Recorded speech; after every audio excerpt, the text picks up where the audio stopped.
You know, and we all have our 15 minutes of fame, and I'd like to take a couple of my 15 minutes to talk about the rights and the wrongs in the world of professional wrestling. And it is for the WWE Championship. This match is for the ECW World Heavyweight Championship. The World Heavyweight Championship. The match and new NWA Heavyweight Champion. We appreciate you guys coming out and taking your time to support women's wrestling in America.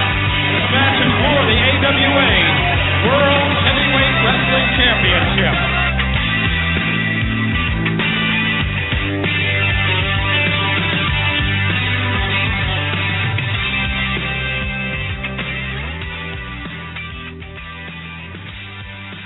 Greetings to everybody that's tuning in to the show today. This is your host, Mr. Green, and slated on the program today in a few minutes is one Mistress Belmont. An interesting conversation, interesting interview.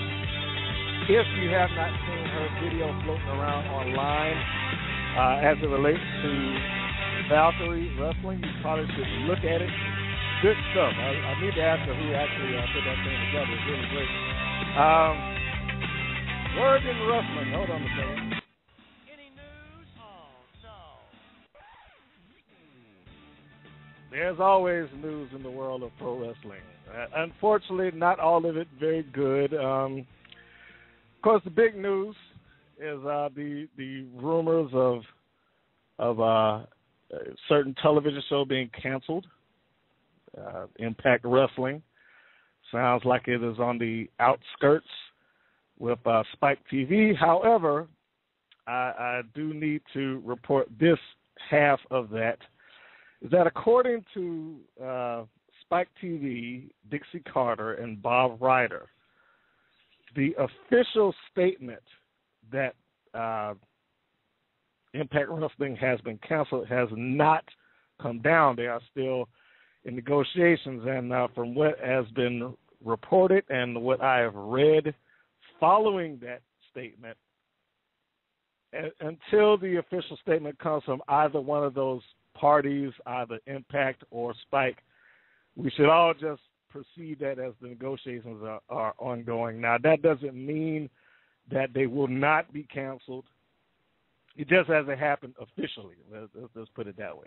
The official word is that it is still there. And I don't know what that'll do for Spike. I mean, you know, you go onto the website, Impact Wrestling is still featured pretty well amongst all of their other programming. I honestly do not understand why they would want or choose to cancel that show.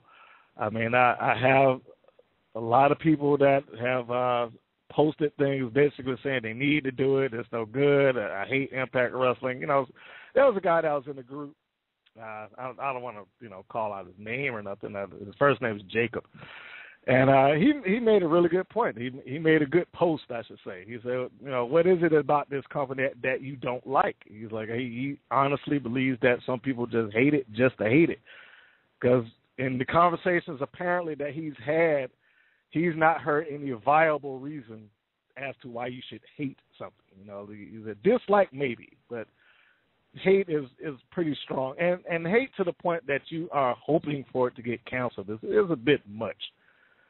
I thought that was a good post that he had. Of course, it generated conversations, and, people that got on there and started explaining why they don't like, I was about to say Spike TV, why they don't like Impact Wrestling and, the why everything's wrong with it.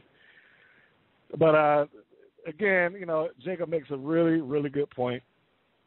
You shouldn't hate it just to hate it. If you have a viable reason why you dislike that, then, that's one thing. But don't just jump on the bandwagon. And certainly you shouldn't be begging for this place to get shut down. I mean, it's people that work there. And the wrestling landscape is scarce enough as it is. It doesn't need to lose another place for people to go and work.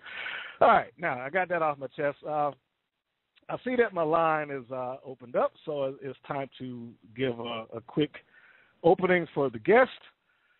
She's a veteran of the ring dating back to the days when GloryGirlWrestling.com was the premier site for the ladies of the squared circle. If you can, that's something right there if you can remember that site. She's a blue-haired, red-eyed, leather-clad nightmare. Or maybe a turn-on for some of you freaks out there. I don't know. But if you get on the bad side, you might catch the business end of her whip. And I think it's got a good 9 lashes on that thing, so you probably don't want to get it, again, unless you're one of those freaks out there. That you can catch her in various promotions like RWE, Real Warrior Entertainment, and ECW, New England Championship Entertainment, and most recently Valkyrie. That's to name a few. That would be the build-up for my guest, Mistress Belmont. How was that? Well, that was quite an introduction. Thank you very much. Well, hey, isn't that what you're supposed to get? You're supposed to get it laid out. You're supposed to get the carpet. Well, not everybody is on the ball like you are. So okay. A lot of times I get like a generic, Mistress Belmont, whatever. But that was very good. I'm very impressed. Thank you. I do my research. I sat here over the weekend. I was like, all right, let me look this up. She's back on Glory. I was like, I actually have forgotten about that. I used to go to that site quite often. And I went on. I was like, she's back at Glory Girls Wrestling. I don't believe it. I know they. Is the site still kept up? Because the last time I checked, it seemed like it seems like nobody had been keeping up with it because there's a lot of new girls that because I used to check that site, and if I had an opponent coming up and I wanted to do a little research on them, I would check that site. And I'm kind of sad that they stopped posting new profiles. I am too. I mean, it was a really good site. I know this is plugging for basically a dead horse right now. It was a really good site. And, yeah. I mean, when I looked through it and while I was doing my research, I was like, man, this thing has not been updated in years. They still have Gail Kim on there when she first came on as Felina.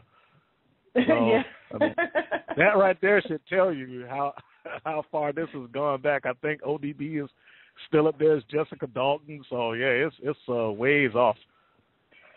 I suppose it's great if you want a little background on some of the girls that have been around for a long time, because it's it's interesting to see ODB and some of the girls that you just named that what they were before they became stars on television.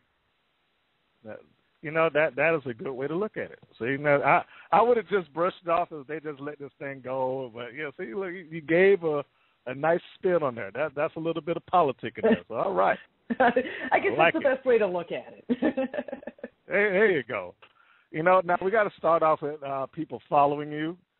So okay. I think you're on Twitter most often on social media these days. Is that right?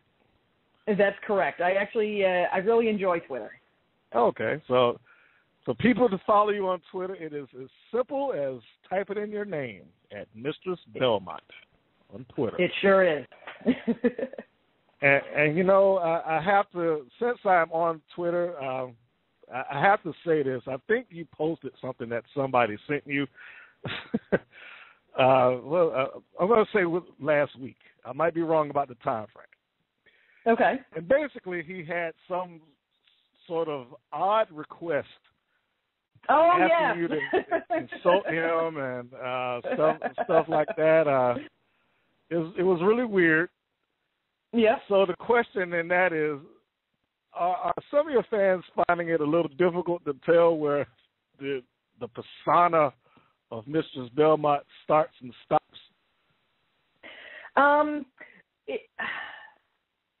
I try to think of that person as it was somebody that was trying to be funny, or maybe I can't imagine anybody requesting that. But I guess I'm trying to remember exactly what the request was. But I know it was very inappropriate, and I try to reason it in that somebody's just trying to be funny, and I would hope to God they weren't really looking for that. But I don't know now. It's some weird people in the world. There really are, and I have to say, I think that's probably why I enjoy Twitter much more than say, like Facebook and whatnot. Facebook kind of runs itself. In all honesty, I haven't actually posted anything on Facebook in probably over a year. But people will send me messages. I check it, and people send me messages and whatnot. And there's a lot of, can I lick your boots? That sort of thing. Will you whip me? And it's there are times when it's rather unsettling, but I guess from a woman's standpoint, pretty much any girl in this business kind of goes through a lot of the same thing, and so it's not something that's specific to me or whatnot, but where my persona is definitely a little, I don't want to say edgier, but goes towards the dominatrix side. A lot of people take that as something that, because really all it is a character that I play, and it's something that I enjoy a lot, but it doesn't really translate over into my personal life. So if people think that Mistress Belmont is sitting here talking to you in leather hot pants and carrying a whip, they're slightly mistaken. Well, that's what I mean right there, and you're absolutely correct. With the other interviews I've had, some have addressed the issue of what they've called online creepers. I think that is the official title that they've earned from these ladies. So apparently you have your share of online creepers also. It just seems Indeed. like yours have bought into Mistress Belmont a little bit harder than they probably should have. Yes, and I always try to, when they, usually I try to just kind of give a kind, it's just I wrestle, and that this is part of my wrestling persona, and usually they just, say thank you very much, and that's the end of it. But sometimes they, some. I guess I could call them fans, are a little bit more persistent, and at that point, I just I stop answering them and interacting with them. Online creepers. Let's just call them what they are. Online creepers. And I'm sure that I didn't name that now. No. And the thing is, I'm sure that some of your other female guests probably have stories that probably could put mine to shame as well. So I'm sure you've heard some good ones. Oh yeah. It's quick plug for me. If you're on YouTube, go to Women's Pro Wrestling Network, and you can hear Jordan Grace. You can see Jordan Grace talk about it briefly. Now, we didn't take up a lot of time with it, but she has taken the extra measure of just putting them all out on blast. So if you're a fan of these ladies and you decide that you're going to do that, I would suggest that you stop, because it's occurring far more often that they just put your name and your picture and everything out there for the world to see. And some have taken the measure of just forwarding that message to your wife or girlfriend. So yeah, I would think that you'd want to chill out on that. Yes, good advice. I'm just saying. But now let's get back to the wrestling. Unfortunately, I caught you during I don't want to say a busy wrestling news week, but a pretty high-ranking wrestling news week. Of course, the news is Spike TV and Impact, which I will repeat again what I said earlier, that is officially has not happened. According to Spike TV, according to Dixie, and according to Bob Ryder. That's not to say that they will not be canceled, but according to those three locations, none of them have released any information saying, yes, this has happened, this is canceled. So as of right now, it is assumed to be ongoing. But now, as a worker, how does something like that, even the thought that a wrestling promotion, and a fairly decently sized one, could potentially be endangered? What does that do for you and your fellow workers, and just the people that are trying to move into a situation of, let me do this to earn a living type deal? Does that affect you directly, or do you feel like a trickle down effect from it? Well, honestly, I feel it really saddens me, because I I'm older in this business. I'm 37 years old, so I'm older than most girls that are doing this. And I know that alone, even on paper, that alone kind of takes me out of the pool for the WWE. And that alone, that doesn't even include, I'm not really what the WWE is looking for. So in all honesty, this whole time that I've been doing this, the WWE hasn't really been on my radar. TNA has been. And so we all remember a few years ago when they were bringing in women like Awesome Kong and Roxy Laveau, and they had a whole slew of women, and suddenly their women's division was the biggest thing that they had going for them. And yes, it was. It was, and it gave girls like me hope that girls that either had that weren't model pretty, or that weren't afraid to do a gimmick that wasn't as flattering as something else, as like the typical pretty girl next door, what the WWE is looking for. It gave us hope that they were, we could showcase our abilities and even possibly make a living at it. And so to hear that they might lose their television, it really saddens me, because that's really what I have been working for 10 years for TNA. And I recently had a tryout a couple of weeks ago, and it was something that I got to see kind of behind the scenes of how things work, and it's impressive. I didn't realize how much went into the production of a television show like that, and I didn't expect anything to come out of my tryout, but at the same time, there's always that glimmer of hope that I could make a living at this. And to hear that they might lose their television deal, it saddens me, because that kind of crushes my dream, as well as probably a number of other girls that, unfortunately, the WWE won't even give a look at, that are exceptionally talented, but the WWE won't even give a look at, because, we're not we're not model pretty or whatnot. So it does upset me, to think that there's a possibility that they might go away. I can I sympathize, and yes, I would completely agree. Not just even the girls. I mean, the amount of guys, women and men that are just out across this country. Because everybody can't go to the WWE. That's just a fact of life. It's not indicative of their talent, but you just that's like saying every actor out there is going to go to Hollywood. It's just not feasible. But to have a TNA or a global, when that finally opens up, I hope that they open up sometime soon. To have those locations did make a difference, and I could clearly hear that it made a difference to you, and probably you speak for a lot of people when you say that. Yes. Now, I was looking on the Impact YouTube site. Now, I did see a familiar face pop on one of their shows, though. Yeah. TNA's Spin Cycle, I believe. Yes. And this face got to interact with the Bromans and EC3 and the Rockstar Spud, who is apparently a little fella. So, yes.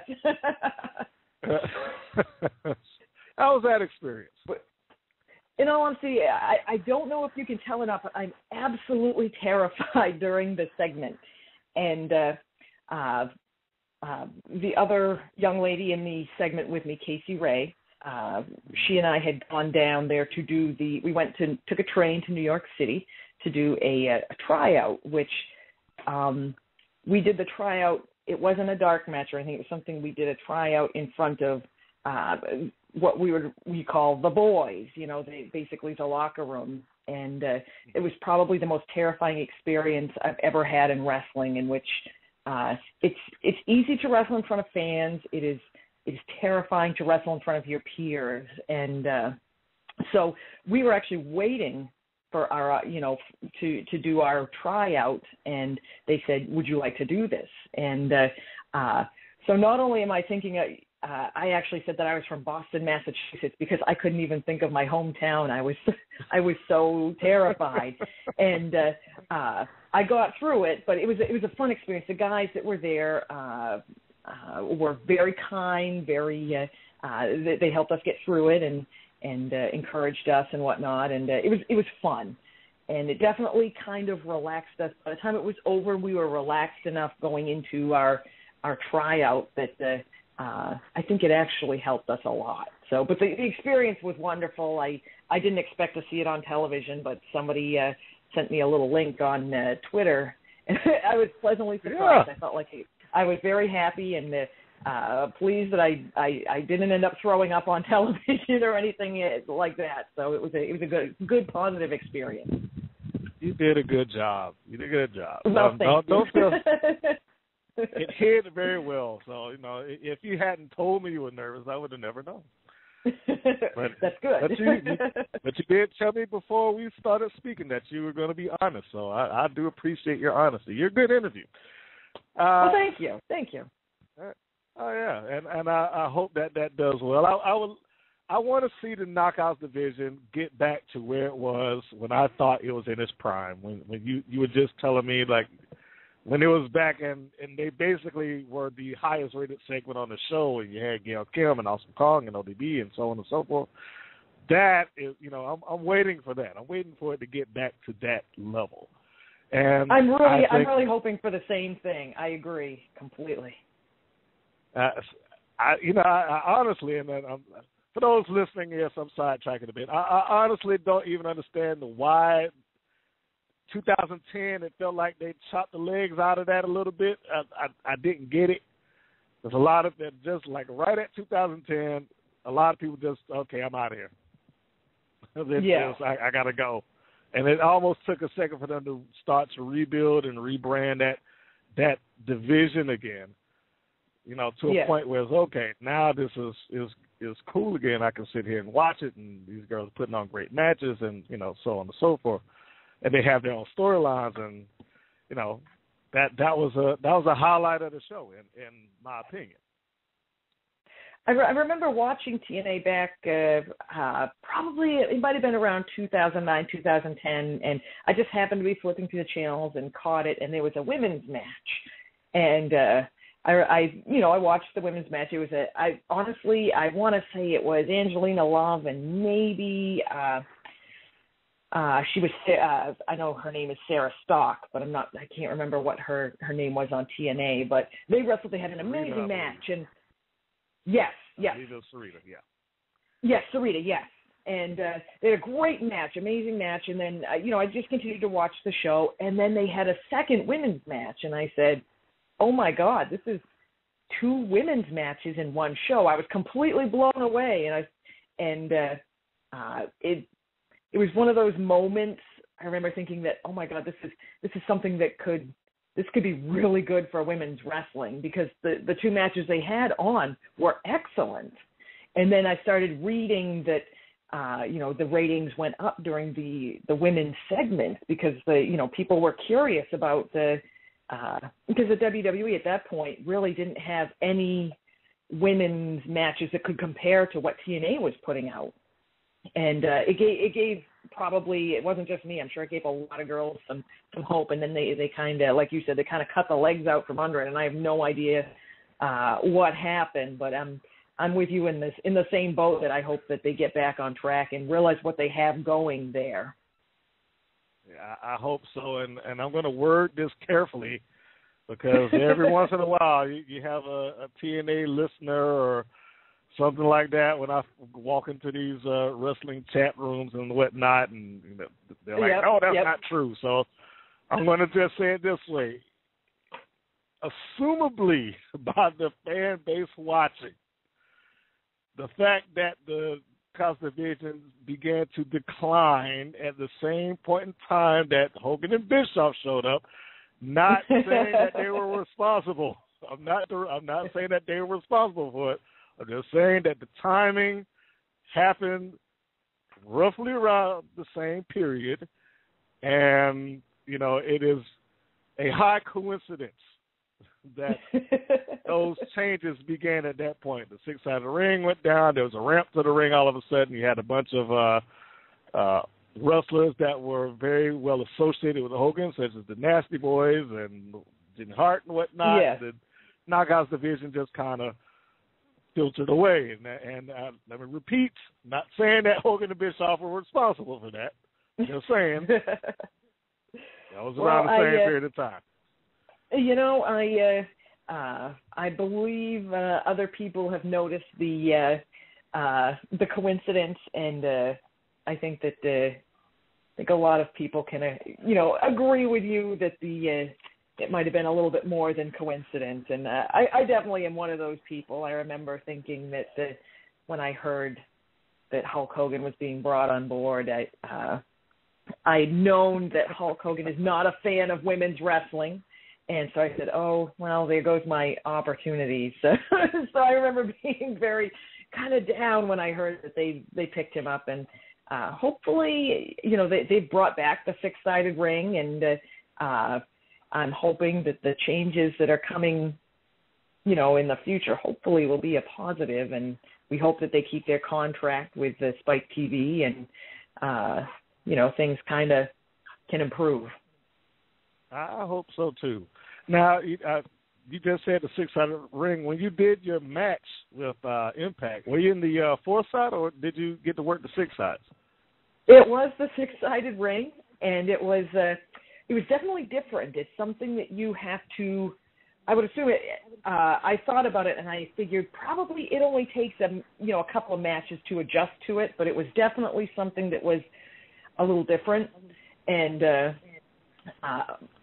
to me, the first time I saw TNA wrestling and they had a six-sided ring, I was fascinated by it. And I was actually I grew up in the wrestling business with Nikki Roxx, who went on to be Roxy Laveau in TNA. And I asked her one time, I said, what's it like to wrestle in a six-sided ring? And she said, it only gives you more options. And so I honestly, I'm hoping that I get the opportunity to have more options in a six-sided ring, but we'll see what the future brings. But it was definitely intimidating, but definitely a good experience and interesting, very interesting. Okay. Now, being that you've been in there, I think the recent debates was that it bumps a little harder. Did you feel a difference when you hit the mat, or did you not notice it right away or anything like that? Well, honestly, I honestly never notice how hard a ring bumps because typically my adrenaline is going, and a lot of people will come back and say, oh, the mat is so stiff, and they'll say, did you notice that the ropes were too tight or they're too loose or the mat was stiff? And honestly, I don't even notice. So I think at the point when I wrestled in the six-sided ring, it didn't even occur to me because I was so incredibly nervous, and the adrenaline was pumping. I really wanted to have a good match. So if it bumped hard, I don't really know. So I'm probably the wrong person to ask about that. Oh, it's okay. We're covering all the bases here. Your that's good, and I appreciate all that good stuff. Yeah, we have to do that. Yeah. Now, to talk to you now, you would not think that Mistress Belmont could be so lighthearted. Or maybe we shouldn't say Mistress. Maybe the persona. We should, because I'm hesitant to use the word character sometimes because some people don't like it. So I go with persona. The persona of Mistress Belmont is a little different than how you are presenting right now. Well, Mistress Belmont is it's a wonderful. She's a wonderful outlet for me for all the frustrations that we all go through in life during the week when somebody cuts you off in traffic or something like that. All that stuff tends to build, and she's a great outlet for me personally. And I always say that I learned a long time ago that I've never aspired to be the greatest women's wrestler. in the world. There's too many other girls that have worked far harder than I have, and I'll never be Sarah Del Rey. Sarah Del Rey is a hero to me, and I'll never be Sarah Del Rey. But my goal is to entertain you, so that you remember you might not even remember my name, but you'll remember the blue-haired chick that came out and did crazy things. And my goal is to entertain people. You know, if you're paying to see me wrestle, I want to put on a show that you'll remember and that will entertain you. And that's typically when I speak to fans, if I get the opportunity to, I always ask them, were you entertained? And as long as they say yes, then I know that I've done my job. So I go in there and have fun. I'm at the point where I like to go and have fun.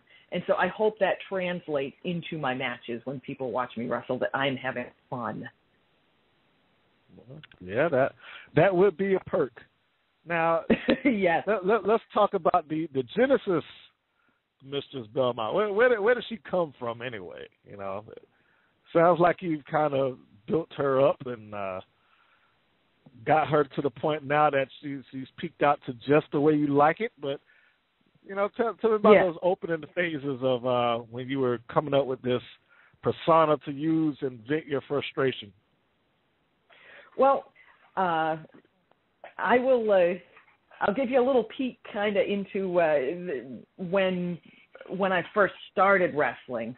Okay. I trained for about a year before I actually started doing shows, and during that year, I was trained by a gentleman named Steve Bradley, and he had an idea in which he said, "Would you want to do I hate using the term, but a quote unquote goth gimmick?" And I said, no, I'm not against that at all. And he had a vision of, I believe her character was Sherry Zombie's character in House of 1,000 Corpses, I believe. And I think she was called Baby. And he loved the character, and he kind of it used to take me probably about an hour and a half to get ready for a wrestling show, because I would do my hair a certain way and whatnot, and we kept kind of tweaking it as we went along. And he didn't like my blue hair, but I liked it, and so we compromised on a couple of things. He wanted me to go in a different direction with my hair, and I actually, when I tried the blue, I really liked it. So it was kind of mostly him and Steve and I sitting down talking about what to do, and it kind of evolved. He wanted me to throw things and throw chairs and just be as angry as I possibly can and just be crazy when I wrestle. And I still do some of that. There are times I have to tone it down a little bit. A lot of places they don't throw the chairs; they get upset. So. You have to kind of adapt to what people are looking for. And in recent times, I've realized that at this point, a lot of places aren't looking for scary. They're looking for sexy. So I've tried to, I don't want to say tone it down, but I've toned it down a little bit so that it's slightly more maybe family friendly and not as, I don't want to scare children. I want, I want people to enjoy what I do. So I've made children cry in the past, and I said, I think I've probably got to tone it down a little bit. So in recent times, I've kind of scaled it back a little bit, but there's still that little bit of, from way back when I first started, that sort of craziness that I like to keep in my persona. That's okay. So. That there's a ride for you. You went from being hyper aggressive and angry to what shall we call it now? Just moderate dominatrix. Yes, yeah, we'll go with that. That sounds good. Okay, there we go. We'll go with that one. Yes. Now the term that you just used here, I guess we're going to talk about the promoters at this point. Okay. That most of them are looking for sexy, not scary. Does the persona work against you? Sorry, go ahead. Oh, no, that's okay. guess on the level that I'm at right now, most promoters will. I work with enough promoters that are looking to put on women's wrestling that's good. Several years ago, when I first started doing it, it was more about, there was a common misperception about women's wrestling because what the WWE was putting out wasn't good, that most people just like, women's wrestling, whatever. And so they would just throw a women's match on for the sake of having one, and nobody cared. But then girls started getting better, and there is such a huge crop of women that are good that I think now I'm more booked on the fact that people know that A, I will go on and entertain, and B, I can have a good match. And I think that women's wrestling in the last 10 years has come a long way, just because, like I said, there are so many girls that care more about being a good wrestler than being just eye candy. It's changed completely, and I definitely appreciate that because, like I say, I wrestle because I've always loved wrestling, and for me to be able to do this is it's fantastic. And but at the same time, I also know that companies like the WWE and TNA are looking for somebody that's marketable and scary. While it's different, it's not really marketable. So I guess it's about where I can, figure out how to make money and be an asset to a company that wants to hire me. Sure, you can make money with scary. I suppose. Book you in some of those conventions like Fangora or something like that. Money. True. Very true. Go to the comic book conventions. That's money. It's a way around it. If you knew one of those custom action figure makers, get you a Mistress Belmont toy, boom. I got to work on that. Yeah, I mean, come on. It's enough fans out there that do custom action figures at this point that you probably are within 2 emails away of having one done. Yeah, you're probably got a valid point right there. I'm a firm believer in that. A lot of you guys have access to more resources than you are aware of. I'm terrible at marketing myself, so. Well, don't feel that. I'm horrible at it too. It takes work.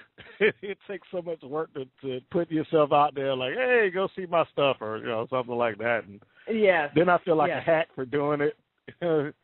I started saying, man, maybe this isn't as good as I think it is. I don't want them to see it, so I don't know. Yeah, so, I'm the one that whenever I do a show, I have one picture to sell. I don't have multiples, and there are other girls that will come out with a big portfolio that stands up, and they have 27 pictures to sell, and I have one. So I'm like, at some point I have to learn how to be more, market myself better. But at the same time, I always say, well, it's one picture, but it's a good picture. So. Well, we're going to have to work on that for you. Yeah. I want you to be able to sell some more pictures out there now. You have to have that. And I'm going to assume that the one picture that you use is the one that I used for your promo pic for this interview. I believe it is, actually, and I really need to update them. Yes. Because I think that was from, it's from several years ago. It's photo shoot time. I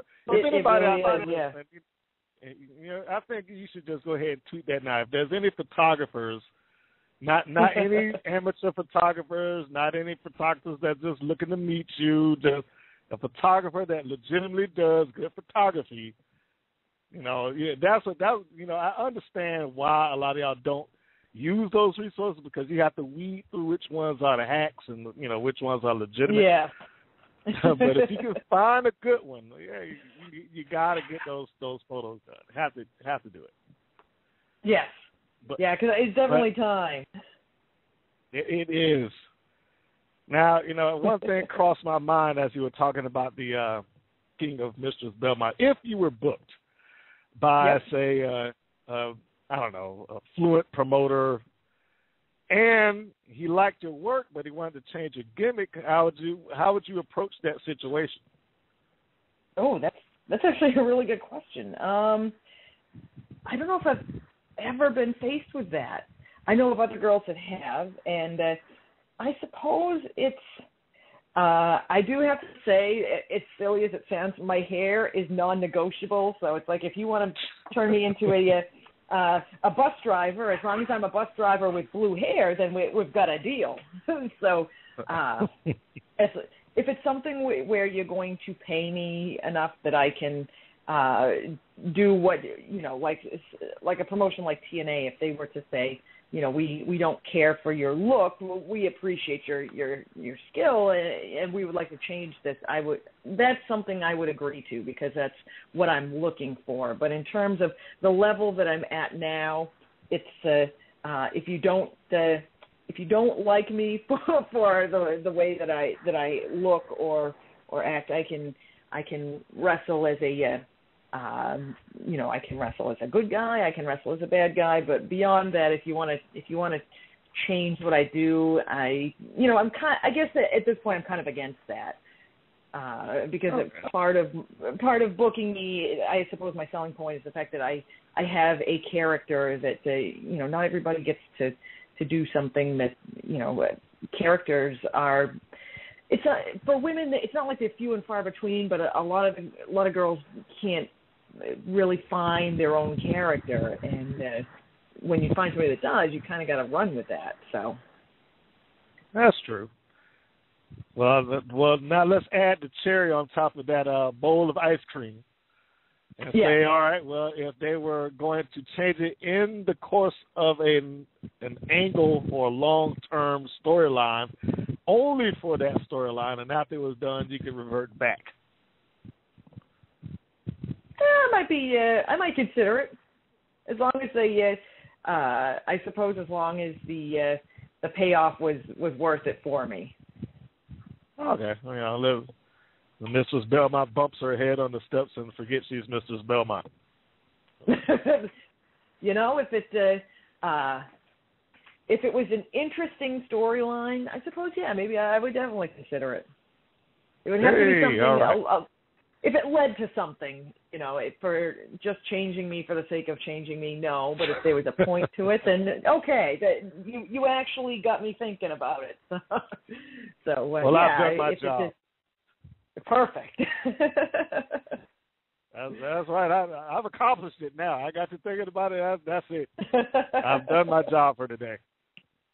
Good. So now, if a promoter comes up to you and brings that up, you can legitimately say, "You got that from Brian."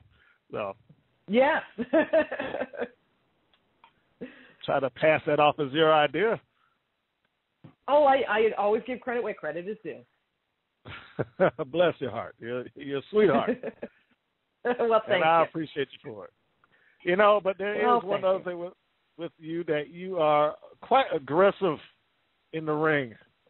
And I'm not sure that through the research that I've done, I've channeled through, several of your matches. I'm not sure that I've ever seen you as a babyface, not as a good guy here. Have you ever worked for the cheers, or are you always the rule breaker?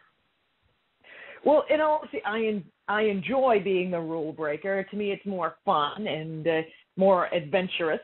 But I do have to say that when I've wrestled for NCW Femme Fatales up in Montreal, I want to say I think it's been 6 times. And when they brought me in as a rule breaker. And when I went out and wrestled, the crowd really liked me. And I remember reading an interview with Stefan, the gentleman that runs Femme Fatales, and he said he had mentioned that they had to actually turn me babyface up there because the crowd just always cheered for me. And so I do have to say that whenever I go to Canada now, I wrestle as a babyface. But that's probably about it. There's very few bookings that I take in which they ask me to wrestle as a good guy. So because it's easier to put me against the the typical, I guess, the pretty girl, and then we tear each other's hair out or whatever. So which is right. That's more my speed. So. Okay. I mean, I understand that. It is an easy booking. The story pretty much tells itself. I can understand that. Yep. Now we're going to jump out of wrestling mode just for a second because you have something on your Twitter that I find fascinating. You're an old school gamer. Yes. I just recently rehooked up my Super Nintendo, and yes, we're going back a few years, but that's in my opinion, and this is only my opinion, the Super Nintendo is the greatest video game system ever. So the fact that I was able to get it hooked back, I had to get a special TV because nowadays televisions, we have a plasma television, and if I run the Super Nintendo, it burns into the screen. So I actually had to get an old used television to plug the Super Nintendo in, and I'm very proud of that. At some point here, I'm going to take a picture once I get it hooked up, but I have an old-fashioned top-loading Nintendo, which go ahead. No, I'm just amazed. I'm listening to you. Well, the sad thing is that I put in, I'm a huge fan of the Metal Gear series, and when I bought the original Nintendo years ago, I had to pay I paid almost $100 for it, and they're the ones that people just threw away back in the day. But I also bought the very first Metal Gear. I don't even know if it was called Metal Gear Solid, but I put it in, and it is almost impossible to play. The games on the Nintendo are ridiculously hard, and I think we're all spoiled by cinemas and. I put a game in now, and there's so many, there's camera angles and whatnot, and so every now and then I got to put in this, something like Super Metroid into the Super Nintendo and give that a spin, because those are all my favorite games are on older systems. So. Okay. Now, does that mean that you do not play any new games, or you just prefer the old ones? I prefer the old ones. The new ones, unfortunately, I don't have the time to invest into learning how to control something. The controls have become the controller went from having 4 buttons to actually the original Nintendo had 2 buttons? Yes, it had 2 buttons and a directional pad. Then it moved up to 6, I think. On the Super. You're absolutely right. Yes, they had 4 regular and then the shoulder buttons.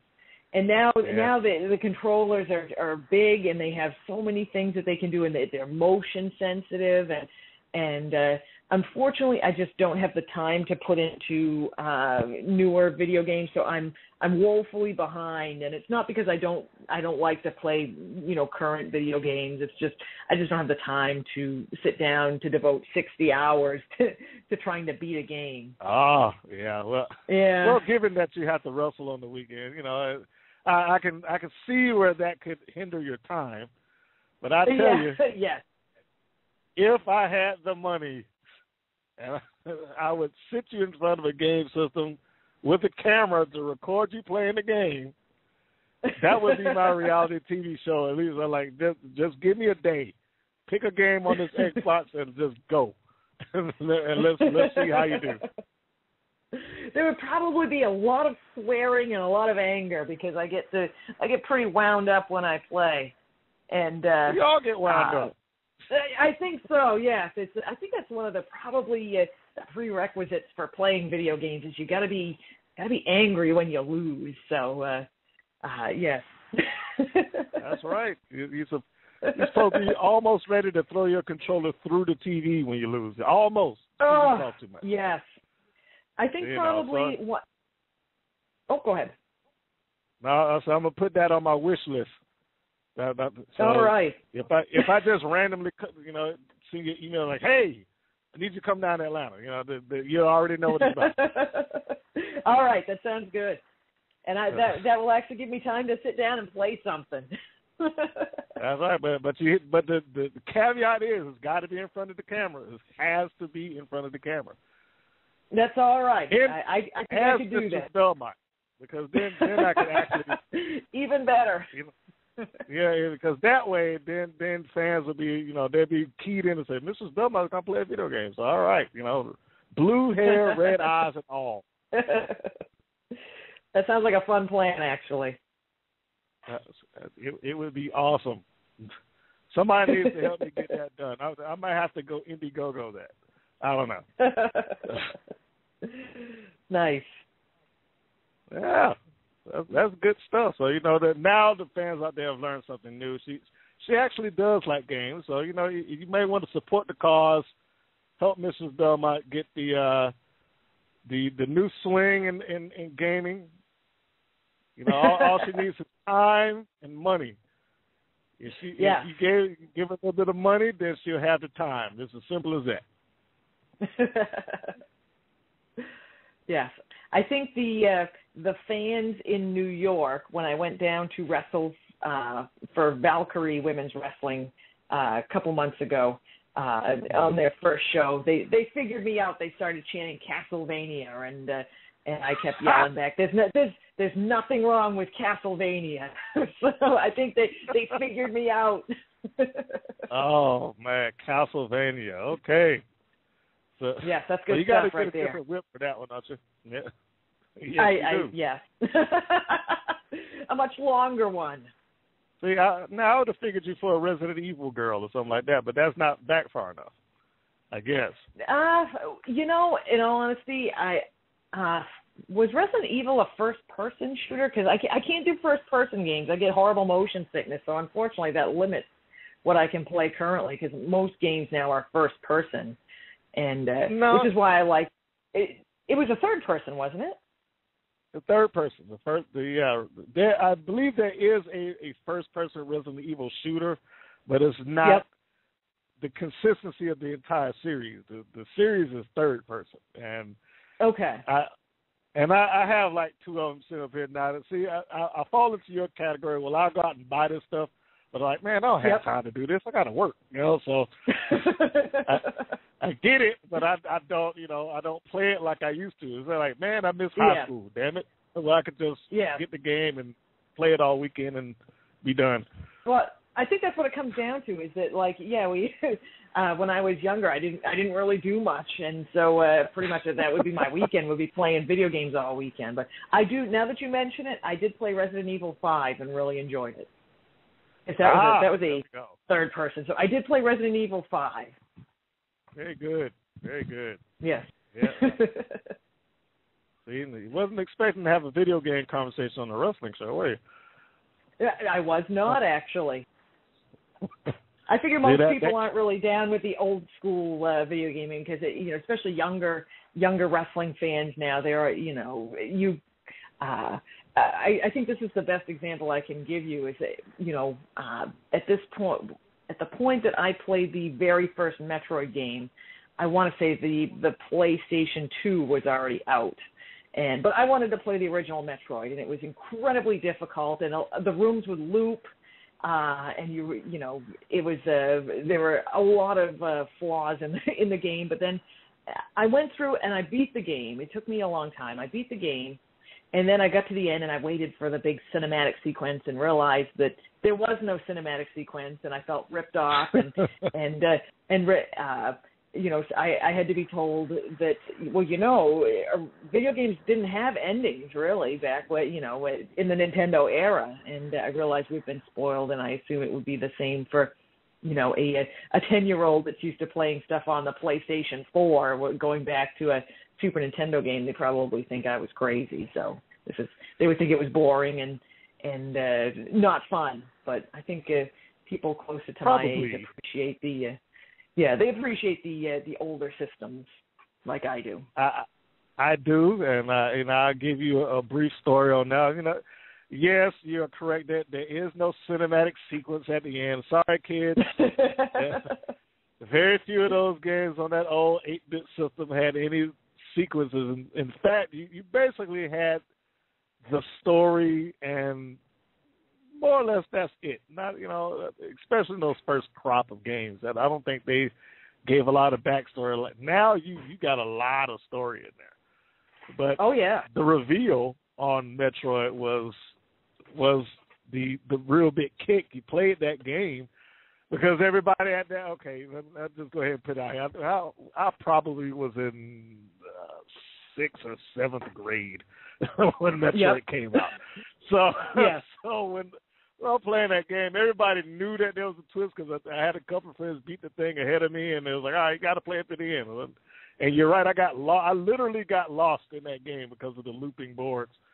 I had to start over, got through it, and then I found out, like, oh my God, I've been playing with a girl all this time. So yeah. I remember that being the huge thing was at the very end. It was like, oh my God, Samus is a woman, and it was just, even now to this day, I'll read every now and then I'll look through a video gaming magazine, and they'll mention that one of the greatest, probably usually in the top 5 greatest moments in video gaming is the revelation that Samus is a woman, which still gives me a chuckle. So that's right. It is a big deal. And I know there are probably some people that have downloaded this like, man, am I listening to a video game podcast? Okay, I'm sorry. I got carried away with that. I apologize. So let me get back to the don't ever apologize. I don't mind talking about old video games. Love it. Oh, all right. Well, then I'll say that for later. All right. Give me an idea of the toughest match that you've had to date. Ooh, toughest match I would have to say probably wrestling Awesome Kong because she's literally like twice my size.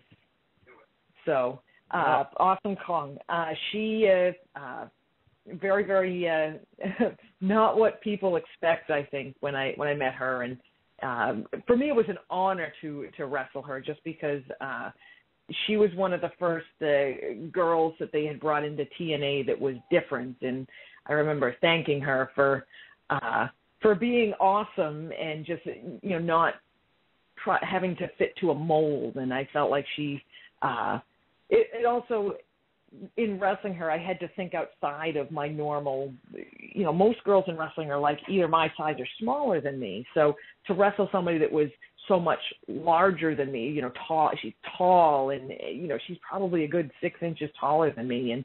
And it was definitely probably the one of the toughest matches I've done. But at the same time, I was honored to wrestle her, so. I'm going to assume that you were sore the next morning too. In all honesty, no. she was actually quite.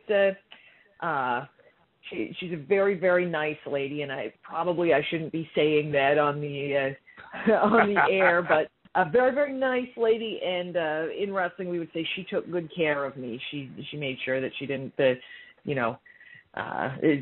somebody like her could. She's that she's a tough lady, but she was very kind to me. So. Okay, that is great. Now if you search yourself up on YouTube, your most frequent opponent that popped, Mercedes KV. Yeah. Who the wrestling world now knows is Sasha Banks. From NXT, I think. Yeah. So yes. So you've bumped heads with her on several occasions. Did you at the time, was that considered your greatest rival, or is she your greatest rival? Honestly, I would say probably yes. She was a girl that I remember the first time I got into the ring with her. Everybody said, "Oh, she's new and whatnot." But I remember from the first time that we wrestled each other, I knew there was something special there. And it's, I don't say that because she went on, she's gone on to do something. But there was I remember telling her, I'm like, "You're not going to be around here for too long," and it kind of makes me sad. And she just kind of smiled, and she's very, very sweet girl, and I liked wrestling her because I felt like we could play. She knew what I could do. I knew what she could do. And she's a small girl, but she's strong. And I think she had a background in martial arts, and she trained very hard. And I knew that she was somebody that wasn't, like I said, I wasn't going to see her for a long time, so I tried to get the most that I could out of her. And then when she actually got signed to down to Florida, I kind of knew that it was coming, and I made sure that she knew that I was very proud of her, and I expect great things out of her. I assume that at some point she will be on WWE television, and I always look back fondly on the matches that I had the opportunity to have with her, and I feel like we brought out the best in each other. So, all right. Well, perhaps their paths will cross again, and even if she hasn't gone on to Raw or SmackDown, well, I guess it's all the same thing now. It's not different brands anymore. But even if that were not to happen, I mean, at this stage of WWE's existence, I'm not even sure if that matters anymore. With them pushing the network so hard, I mean, NXT is as good as any show as anything else they do. Honestly, yes, I find that the talent that they have in NXT is incredible. Yeah, so I think I'm not saying that she should stay there, but it certainly has as much exposure as most of their other shows, as much as they push the network off. So, yes. So maybe they'll look for that past and bring in a mystery opponent. Who knows? I'd like to see it happen. That'd be great. Yes. Oh, I forgot. There is a question I wanted to ask. I got to make sure I do it before I forget. I tweeted you about your video. I said there was an online video that was floating around for Mistress Belmont, which was creepy and cool at the same time and all that stuff. Now, yes. That was in my basement. Video. Okay. Honestly, it was I think the word I'm looking for is it was a compilation. It was I shot the original video in my basement, and the gentleman that I was, Chris from Valkyrie Women's Wrestling, he kind of edited it with the interesting clicks and feedback and whatnot. He actually he said I can have fun with this, and he kind of took it and ran with it. And so I have to give credit where credit is due. So he kind of took something that I was pretty happy with, and he made it even better. So good for him. He made it even creepier than it was originally. So. Yeah, I have to applaud him. If you are listening and you haven't found it, where did I find that? I think I found it on the Valkyrie site.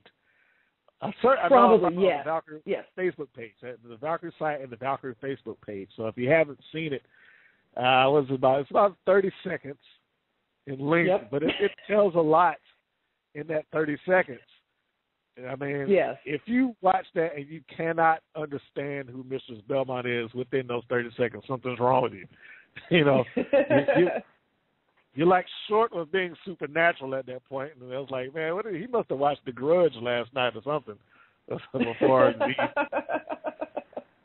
he decided to sit down and edit this thing. Yes, he did a very good job. Yes, I was particularly fond of the VHS simulation. Yes, I was actually impressed by that too.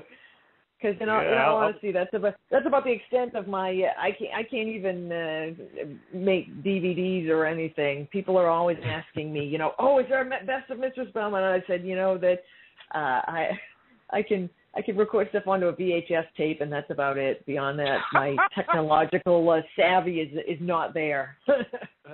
Well, I'm going to rewind back to what I told you before. You're probably 2 emails away from being able to find some people that could do. And I'm just going to say, I could do that for you. I could put together a DVD compilation Yes. Come on. That's what I need to do. Is I need to find somebody that can put that stuff together. Talk to me after the show. I'm just saying now. Talk to me after the show. I'd be happy to help. All right. So now that we've got that, dream opponents. There has to be somebody on the list that you are looking to work, and perhaps somebody that you wish you had the opportunity to work, a fantasy opponent. One current piece of talent that's out here, wherever they may be, whether that's WWE, TNA, independent scene, and one fantasy opponent, whether they are alive or past or, retired or active. So give me both of those, one current, one fantasy. Okay, one current, right, without a shadow of a doubt, Sarah Del Rey. I have always wanted to wrestle her and have never had the opportunity. And I feel at this point, I think that she's training the girls in the WWE, so probably my chances of wrestling her are non-existent anymore. And I'm not sure if she even, I don't know if she just trains girls or if she even still wrestles, but she would definitely be my fantasy opponent currently. And a fantasy opponent from basically any point in time would be Sherry Martel. I'm sad that I never got the opportunity to meet her before she passed away, and I actually I've stolen some things that she's done in the past. Anytime I watch her matches, I gain something new and something to add to my arsenal, and I always try to try to add a little something that maybe she would have done. She's the one that inspired me to get into wrestling in the first place, way back when I was a little kid. And like I say, I'm saddened that I knew that by the time I got into wrestling, she had long since retired, but I would like to have had the opportunity to shake her hand and thank her. And if I were to ever have a fantasy opponent, it would definitely be Sherry Martel. All right, so I think that's 2 votes for Sherry that I'm aware of. I know Carlisle was big on Martel also when I spoke to her. So I think Sherry is a beloved talent.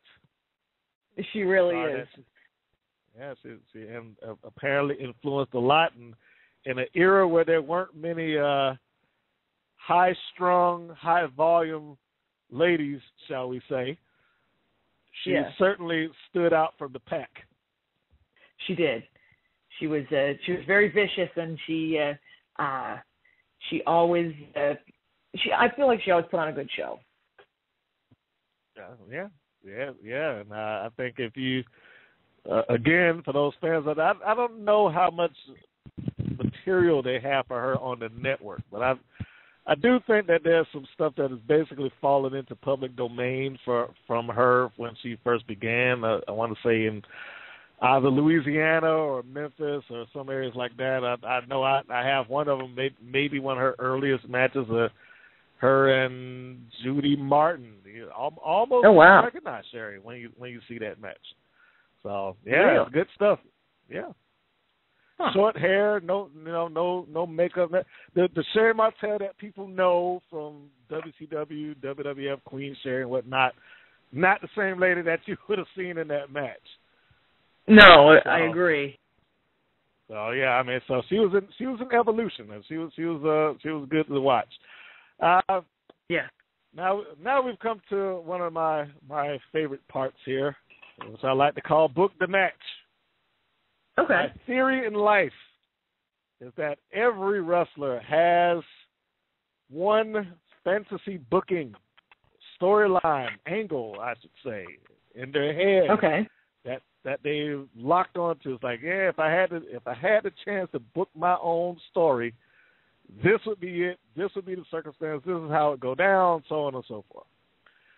Okay. Do you have that? In your mind, is there a ideal Mistress Belmont storyline which you have not had the opportunity to do quite yet? Oh boy, that's a mouthful. I know. Wow.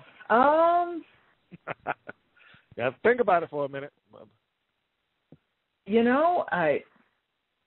You caught me off guard on that one. I honestly have no idea. I catch most people off guard with that. Yes. Trying to think I've crossed paths with some exceptionally talented girls, and I'm trying to think who would be the. Honestly, I bet that if I could, I wrestled her once several years ago, and I think that it's something that we could have fun and play off each other. Would be Portia Perez. Portia Perez is an exceptionally talented girl, and we wrestled each other in New York probably 3 years ago, I think it was, and that's a one and only time she and I have had the opportunity to work together. But I know that she would be. I've watched some of her other matches, and she's exceptionally entertaining. And I love the idea of working with somebody that wants to be as entertaining as I like to be. I love to entertain people, and I know that she's very entertaining. So I bet that she and I could probably put on a really good storyline somehow. Okay. I'm gonna add the B-side question to that. If you had an unlimited budget, would you be able to create your own unique entrance? I probably could. I remember way back when I first started, the gentleman that trained me, Steve, when we were talking about entrances and things like that, he wanted to do something where the ring was lit up in red, and I bet I could come up with something pretty interesting. In terms of what, I have no idea, but I would probably have to figure something out, something that involves some pretty dark lighting. I know at least that far. Maybe some strobe lights. Okay. At least the strobes. All right, I got you. Now, yeah. I would have ripped your entrance off from Boomerang. Now, this is the old Eddie Murphy movie. So those people out there that haven't seen it, just follow me. The character, Strange, Grace Jones played this character on there. Yep. And in the movie, she comes down from a helicopter in a box, and in the box, she's got these guys with leather masks on and chains and whatnot, and they're pulling a chariot. They pull her out of the box, as she's whipping them on the back. I was like, you know what? That right there. Minus the helicopter in the box, of course, but now as Mistress Belmont gets on the chariot, has her 4 guys in leather and masks that she's whipping to take her to the ring, is that right there. Add that in the that would actually be pretty amazing. That is the intro. Wow, that's actually pretty awesome. Yeah, see, you get it from everywhere. Yeah, you were actually way more creative about it than I would be. Well, when I have to do these the match things, I at least have to come up with my variation of the storyline that I would have put you in and the entrance. Yeah. Now, in my universe, if I was booking your match or your story, that would have been your Bound for Glory moment. That would have led into you going against Taryn Terrell. I was like, oh, that's a natural feud. I would have had Taryn Terrell go onto the indie scene one day to have a match at whatever federation you happen to be working so she can beat you, giving you reason enough to go right down to Florida or wherever Impact is at the time and constantly interfere and intervene, hit her with the whip, bug her day in and day out, every taping, every appearance that you could possibly get booked at, and not even have you on their television per se. Any interaction that you would have had would have been through YouTube or podcasts or something like that, enough to where it seemed as if you were just legitimately upset. And, of course, we all know that, but just for the sake of suspension of disbelief, just enough to where people are like, look, just give the lady her match, for crying out loud, You finally get it. You decimate a few knockouts along the way. Get to a short-term contract. Got to lay out a few, and then boom, we go into Bound for Glory, and there's the big intro. We have the smiling good girl Taryn come down there, because she can't get her title shot until she goes through this brick wall called Mistress Belmont. That's actually pretty good. Well, I'm glad you like it. That would have been that is my book the match moment for this podcast. All right. Very nice. So hopefully someone in TNA is out there listening, and that now you have a match angle story. I just laid it out. You can make it by Bound for Glory 2015, I think. Only works if you lead that into the big show. It's got to be the big show. Yes. There we have it. Closing statements. Anything you got coming up? You're doing another Valkyrie show? Is that upcoming? That on the horizon here? Yes, actually, it is in November. Let me see if I can give you a date here. I know it's in.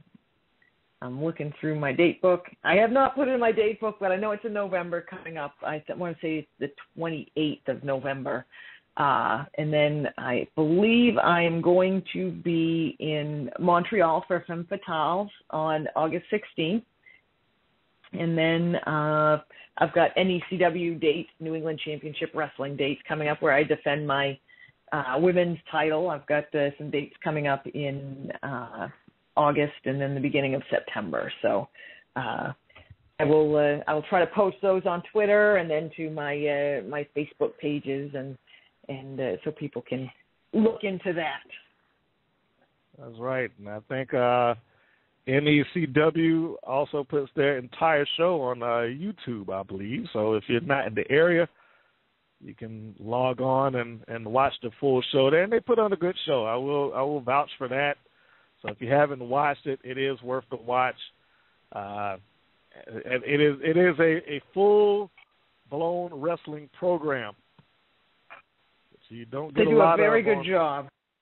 They do. They do a very good job of their show, and I know that there are a few others on YouTube. But I can basically count them on my hands the ones that I know that actually take the time to construct a full program. So I would say if you're out there and you haven't seen Belmont do her thing, that is one location that you can catch it. And of course, Valkyrie. Valkyrie is also a nice place to check her out, so you may want to do that. Yes. And I want to reiterate to those, if you're on Twitter, follow her at Mistress Belmont, just the way it sounds. Nothing fancy in the name, just the @ symbol, Mistress Belmont. It'll pop up. You'll see her staring at you with her bright red eyes and her glaring blue hair. And you'll know that is her. So, what's with the red eyes? I forgot to ask about that. It was just one of those things that I wanted to do something different, and I said, nobody really does red. So I just said, red goes with blue. So that's kind of how that came about. Yeah, just something different. Fair enough. And it is different. So now they know where to find it. You look up on there. You probably can find it on Facebook too, but she said she doesn't really deal with that all that often. So if you want interaction, Twitter will be the place to go. Absolutely. And for those listening to this, if you want the MP3 version of this, this and other interviews, you can get them directly off of iTunes. You can stream it off iTunes, I should say. It's under The Wrestling Show. You can also stream it off of blogtalkradio.com. You can download it from iTunes along with the stream. And if you're just on YouTube, you can get that version of it as well. You can just go on there, turn the thing on, walk away, and let it play out. You get the entirety of the interview, and sometimes you can get some nice segments that I chop down for those of you with short attention spans. So that should cover all of my bases and all of the mistress's bases as well. Yes, thank you. Well, I try my best. I do want to thank you for coming on. You've been a wonderful interview. Well, thank you. You've been a wonderful interviewer. I I appreciated your questions that were kind of outside of the typical questions. I always enjoy that. Well, I try. I know you don't want to get the same slew of questions all the time, so I try to vary it every once in a while. Well, thank you. I'm glad I was able to provide you that. Yes, thank you. No problem. And yes, and I meant what I said. Now, I'm putting this out to the public. If your DVD aspirations are something you actually want to do, give me a holler. We'll talk about it. All right. See what we can forge out of that. Okay. So with that, I know that you sound like you're outdoors, probably enjoying a nice sunny day. So you get to go out there. It's beautiful where I am, yes. Get out and enjoy the rest of it. Well, I appreciate thank you very much. Time out for this. Well, thank you for having me. And you have a wonderful rest of the day. You too. Thank you. Take care. Bye-bye. Bye-bye. That was Mistress Belmont. And I will plug her stuff for her one more time. If you are looking to interact with the Mistress, catch her at Mistress Belmont, MistressBelmont on Twitter. If you want to see her work on the YouTube, of course, you can just scan in Mistress Belmont. But if you want to see a full show, you can go to NECW, New England Championship Wrestling. We just both told you it is a quality program, and it's for free. Don't have to pay for that. No subscription, nothing that has to be attached onto it. All you got to do is log in and look it up. You'll be ready to go. Valkyrie, of course, is a bit of a different story, but still worth the money.